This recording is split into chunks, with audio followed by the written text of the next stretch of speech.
Okay, today on Games on the Cheap, I'm going to be going over how to make your own molds for making die-cast miniatures.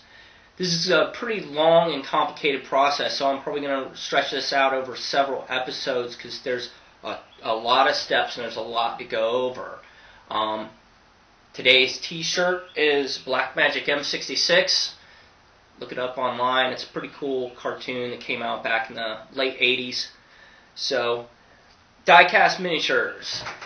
This is it's long and complicated, but it didn't cost a whole lot to get all the materials. Now the materials I bought, I probably spent about $50 gathering all the materials, and everything else I just had laying around the house. So the first thing I'm going to go over is some of the stuff you need and the tools. So the tools are, you're going to need a lighter, you're going to need a pen or a pencil, you're going to need a toothbrush. I'm just using a steak knife, but you can use a hobby knife if you want. I got a butter knife, and a fork, and a spoon. I also have a pair of clippers. These are nipper style. These are the best that I found to use. You're going to need some marbles. And you don't need this, but this is a stepper drill bit. It's like cone shaped. This is going to make your little funnel. Now you don't need to use this, you can carve this out, but I'll go over this later. Some of the materials we're going to need, this stuff is, you're going to need some Play-Doh, which this is pretty cheap. I think I picked up a whole pack of this for like $2. You're going to need a candle. You're going to need plaster of Paris. I picked this up at Walmart for $2.50 for this giant box, and I've made 2 molds out of this, and I've still got half of it left. So you can make quite a bit out of this. You're also going to need a lot of scrap wood. I got several different sizes of scrap wood here. I have some thin plates here, which is going to mash your mold together and hold it in place.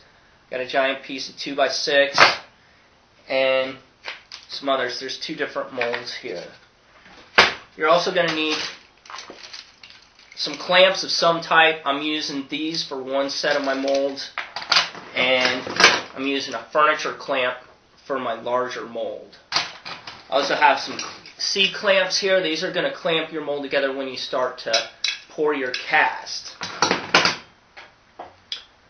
I've got a smelting pot here. This is cast iron. I also had to buy this, but this was like $4. It was like $3.99 for this cast iron melter.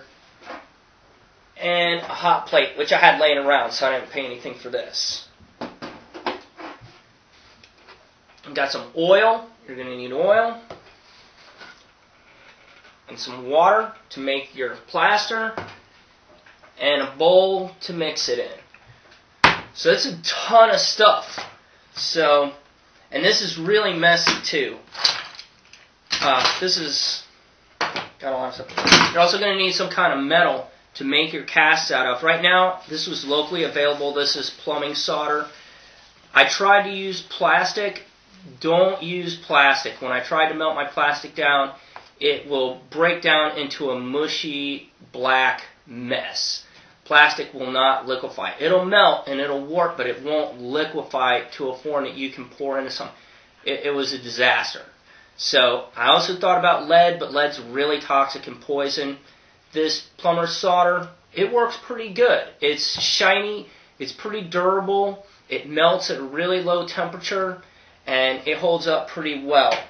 Another thing you can do is you can get online on the internet and you can get casting metal that you buy in giant ingots if you want.